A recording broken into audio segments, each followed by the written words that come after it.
नमस्कार। आज हम एक बहुत कॉमन लेकिन कंफ्यूजिंग सवाल का आंसर समझेंगे।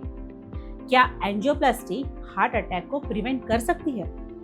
बहुत लोगों को ये बिलीफ होता है कि अगर उन्होंने एंजियोप्लास्टी करवा ली, स्टेंट डल गया, तो अब हार्ट अटैक का रिस्क खत्म हो गया।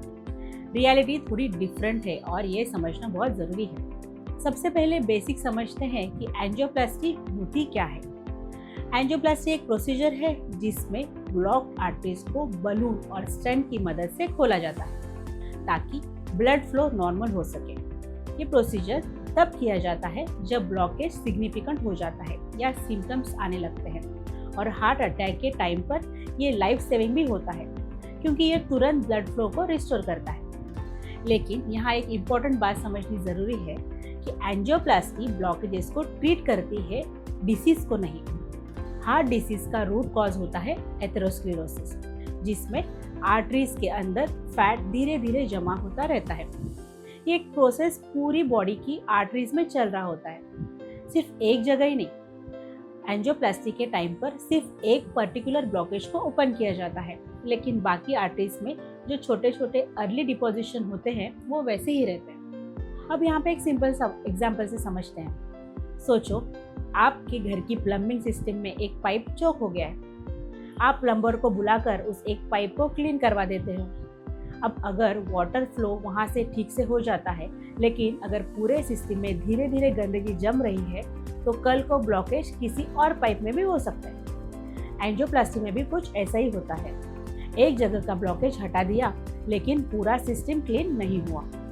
अब सबसे इम्पोर्टेंट पॉइंट ये है कि हार्ट अटैक कैसे होता है। अक्सर लोग सोचते हैं कि बड़ा ब्लॉकेज ही हार्ट अटैक देता है, लेकिन रियलिटी में हार्ट अटैक ज़्यादातर अनस्टेबल या सॉफ्ट प्लाक रप्चर की वजह से होता है। ये प्लाक सबसे बड़ा ब्लॉकेज नहीं देता, लेकिन अचानक फट जाता है और उस वजह से क्लॉट बन जाता है, जो आर्टरी को सडनली ब्लॉक कर देता है। इसलिए कई बार ऐसा होता है कि जहाँ स्टेंट डाला गया है वहाँ सब नॉर्मल होता है, लेकिन हार्ट अटैक किसी दूसरी आर्टरी में हो जाता है जहाँ पहले कोई मेजर ब्लॉक नहीं दिखा था। इसका मतलब ये है कि एंजियोप्लास्टी के बाद भी हार्ट अटैक का रिस्क जीरो नहीं होता।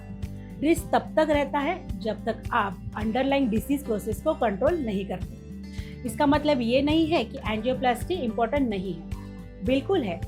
हार्ट अटैक के टाइम पे ये लाइफ सेविंग होती है और सिम्टम्स को रिलीव करने में भी बहुत इफेक्टिव होती है, लेकिन उससे परमानेंट प्रोटेक्शन मिलता है ये मानना गलत है। रियल प्रिवेंशन लाइफस्टाइल और मेटाबॉलिज्म से आता है।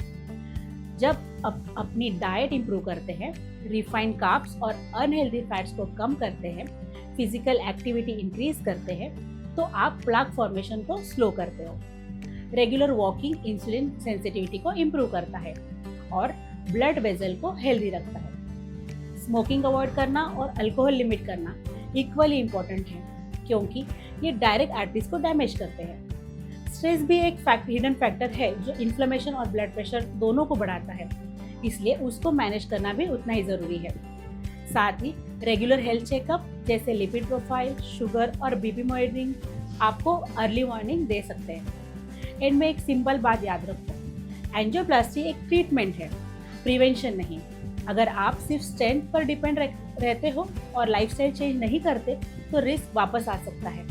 लेकिन अगर आप रूट कॉज तक काम कर रहे हो, तो आप हार्ट अटैक के चांसेस को काफ़ी हद तक कम कर सकते हो। अगर आपको इस टॉपिक पर और कोई डाउट है तो कमेंट में ज़रूर पूछिए, और अगर एक्सप्लेनेशन वैल्यूएबल लगा हो तो लाइक, शेयर और सब्सक्राइब करना ना भूलिए।